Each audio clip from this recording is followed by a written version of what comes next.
सुप्रभात बच्चों, कैसे हैं आप सब। उम्मीद करती हूँ आप सब अच्छे होंगे। तो बच्चों, पिछली कक्षा में हमने पढ़ा था वचन के बारे में। आज की कक्षा में हम पढ़ेंगे अध्याय नंबर 7, जिसका शीर्षक है सर्वनाम। इस अध्याय में हम जानेंगे सर्वनाम शब्दों में एक वचन, बहुवचन और सर्वनाम के भेद।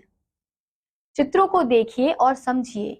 यहाँ पे हमें कुछ चित्र दिए गए हैं और उनके नीचे कुछ वाक्य लिखे हैं। जैसे यहाँ पे एक सब्जी वाला और एक औरत है। माँ बाजार गई, उन्होंने सब्जी खरीदी।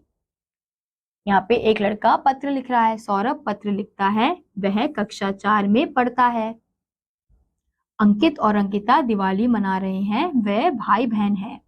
तो हमने यहाँ पे इन वाक्य में देखा कि पहले तो हमें बताया गया, संज्ञा शब्द का प्रयोग किया गया, फिर उसके बाद उस संज्ञा के स्थान पर उन्होंने शब्द का प्रयोग किया गया। ऐसे ही फिर सौरभ नाम की जगह वह शब्द का प्रयोग किया गया। अंकित और अंकिता के नाम पर भाई वे शब्द का प्रयोग किया गया। अब बच्चों, वैसे तो हम कभी किसी भी वस्तु या प्राणी को उसके नाम से पहचानते हैं, लेकिन बात करते समय हम नाम का प्रयोग ना करके कुछ अन्य शब्दों का प्रयोग करते हैं। जिस प्रकार के हमने ये शब्द देखे, यहाँ पे हमने नाम का प्रयोग नहीं किया है। यहाँ मोटे छपे शब्द उन्होंने, माँ के स्थान पर वह, सौरभ के स्थान पर वे, अंकित और अंकिता के स्थान पर प्रयोग हुए हैं। संज्ञा के स्थान पर प्रयोग हुए ये शब्द सर्वनाम है, यानी कि जिन शब्दों का हम उपयोग संज्ञा के स्थान पर कर रहे हैं, यानी कि नामों के स्थान पर कर रहे हैं, तो उन शब्दों को हम सर्वनाम शब्द कहेंगे। जो शब्द संज्ञा के स्थान पर प्रयोग किए जाते हैं वे सर्वनाम कहलाते हैं। सर्वनाम शब्दों में भी एक वचन, बहुवचन होते हैं। जैसे एक वचन यानी कि एक व्यक्ति की जब बात होती है तो कौन से सर्वनामों का प्रयोग होता है? मैं, तुम, यह, वह, इसे, उसने। जब एक से अधिक व्यक्तियों की बात होती है तो हम, तुमसे, तुम लोग, ये, वे, इन्हें, उन्होंने। ऐसी एक वचन की बात होती, एक व्यक्ति की बात होती है तो आप, इसका, उस, उसका, उसे, इसने। ऐसी एक से अधिक आप सब, आप लोग, इनका, उन, उनका, उन्हें, इन्होंने। अब यहाँ पे हम देखते हैं सर्वनाम के भेद। यहाँ पे हमें कुल कितने 6 भेद दिखाई दे रहे हैं सर्वनाम के। सबसे पहला है पुरुषवाचक, दूसरा निश्चयवाचक, तीसरा अनिश्चयवाचक, चौथा प्रश्नवाचक, पांचवा निजवाचक और छठा संबंधवाचक सर्वनाम। तो ये कुल 6 भेद हैं सर्वनाम के। तो सबसे पहले हम जानते हैं पुरुषवाचक सर्वनाम के बारे में। जिन सर्वनाम शब्दों का प्रयोग बोलने वाला अपने लिए, सुनने वाले के लिए तथा तीसरे व्यक्ति के लिए करता है वे पुरुषवाचक सर्वनाम कहलाते हैं। जैसे जो सर्वनाम का प्रयोग व्यक्तियों के लिए हो रहा है कि जो बोल रहा है उसके लिए, जो सुन रहा है उसके लिए, या कोई अन्य पर्सन, कोई अन्य व्यक्ति है उसके लिए जिन सर्वनाम शब्दों का प्रयोग किया जाता है उसे हम पुरुषवाचक सर्वनाम कहते हैं। जैसे मुझे रोटी दे दो, मैं भूखी हूँ। तो ये क्या है? ये अपने लिए प्रयोग किया गया सर्वनाम है, तो ये व्यक्तिवाचक है। तुम नहीं जानते, तुम्हारे पिताजी आए हैं। तो यहाँ सुनने वाले के लिए प्रयोग किया गया है। वह घर ताई जी का है, वह घर में नहीं है। तो वह और वह किसके लिए? किसी तीसरे व्यक्ति के लिए प्रयोग किया गया है। तो ये सारे सर्वनाम पुरुषवाचक सर्वनाम है। अब अगला है निश्चयवाचक सर्वनाम। किसी निश्चित वस्तु या व्यक्ति की ओर संकेत करने वाले सर्वनाम शब्द निश्चयवाचक सर्वनाम कहलाते हैं। यानी कि वह सर्वनाम के शब्द जो किसी निश्चित वस्तु की ओर संकेत कर रहे हैं, व्यक्ति की ओर संकेत कर रहे हैं, जैसे यह है, वह है, तो ये क्या है? यह हमारे निश्चयवाचक सर्वनाम है। जैसे यह मेरा उपहार है, तो यह मेरा, वह तुम्हारा थैला है। तो यह और वह से हमें पता चल रहा है कि किसी वस्तु की ओर संकेत किया जा रहा है। तो इसलिए ये क्या है? ये हमारे निश्चयवाचक सर्वनाम है। अब अगला है अनिश्चयवाचक सर्वनाम।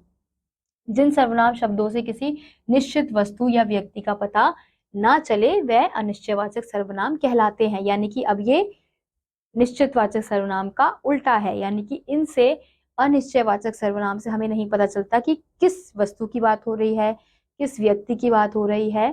तो ऐसे सर्वनाम के शब्दों को अनिश्चयवाचक सर्वनाम कहते हैं। जैसे दीवार के पीछे कोई है, किसी से मत कहना। तो कोई और किसी, इन शब्दों से हमें पता नहीं चल रहा कि किस चीज के बारे में बात हो रही है, संकेत किसके तरफ किया जा रहा है नहीं पता चल रहा, तो इसलिए ये क्या है, हमारे अनिश्चयवाचक सर्वनाम। अब अगला है प्रश्नवाचक सर्वनाम। जिन सर्वनाम शब्दों का प्रयोग प्रश्न पूछने के लिए हो वे प्रश्नवाचक सर्वनाम कहलाते हैं। यानी कि जब हम प्रश्न पूछने के लिए जिन सर्वनाम शब्दों का प्रयोग करते हैं वो हमारे प्रश्नवाचक सर्वनाम होते हैं। जैसे यह किसका घर है, तुम्हारा नाम क्या है, तो ये क्या और किसका, इससे हम प्रश्न पूछ रहे हैं, प्रश्न पूछने के लिए हम इन शब्दों का प्रयोग कर रहे हैं, तो ये हमारे प्रश्नवाचक सर्वनाम है। ऐसे ही अगला है निजवाचक सर्वनाम। जिन सर्वनाम का प्रयोग कर्ता अपने लिए करता है वह निजवाचक सर्वनाम कहलाता है। यानी कि जब कर्ता, यानी कि जो कोई कार्य कर रहा है वो अपने लिए किसी सर्वनाम का प्रयोग कर रहा है, तो उन शब्दों को, उन सर्वनाम शब्दों को हम निजवाचक सर्वनाम कहते हैं। जैसे मैं अपने आप काम करूंगा, हमें अपना काम स्वयं करना चाहिए, तो यहाँ पे ये स्वयं के लिए यानी कि अपने लिए ही इन सर्वनाम शब्दों का प्रयोग कर रहे हैं। तो ये क्या है हमारे, ये हमारे निजवाचक सर्वनाम है। यह भी जाने, अपने लिए मैं, मैंने, मुझे, मेरा, मेरी, मेरे, हम, हमें, हमारा आदि सर्वनाम शब्दों का प्रयोग किया जाता है। दूसरों के लिए तुम, तुम्हारा, तुम्हें, आप, आपने, आपको आदि सर्वनाम शब्दों का प्रयोग किया जाता है। अब अगला है संबंधवाचक सर्वनाम। नीचे दिए गए वाक्यों में जैसा, वैसा, वह, जो, सो शब्द वाक्य के दो सर्वनाम शब्दों में परस्पर संबंध जोड़ रहे हैं, इसलिए इन्हें संबंधवाचक सर्वनाम कहते हैं। यानी कि वह शब्द, वह सर्वनाम जो दो सर्वनामों के बीच संबंध को दिखाते हैं, उन शब्दों को हम संबंधवाचक सर्वनाम कहते हैं। जैसे जैसा बोओगे वैसा काटोगे, जो सोएगा सो खोएगा। तो ये दोनों जैसा, वैसा, जो, सो संबंध स्थापित कर रहे हैं, तो ये हमारे क्या है, ये हमारे संबंधवाचक सर्वनाम है। यह भी जाने, जिसके बारे में बात की जाए उसके लिए यह, वह, ये, वे, उन्हें, उन्होंने, उसके, उनके आदि सर्वनाम शब्दों का प्रयोग किया जाता है।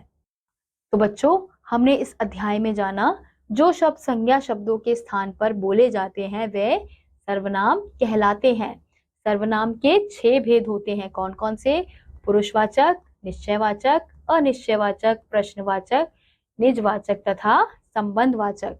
सर्वनाम शब्दों के भी एक वचन और बहुवचन होते हैं। इसी के साथ आज का ये अध्याय यहीं समाप्त होता है। उम्मीद करती हूँ आपको ये अध्याय समझ आया होगा। मैं आपसे मिलूंगी अगली वीडियो में, तब तक के लिए नमस्कार।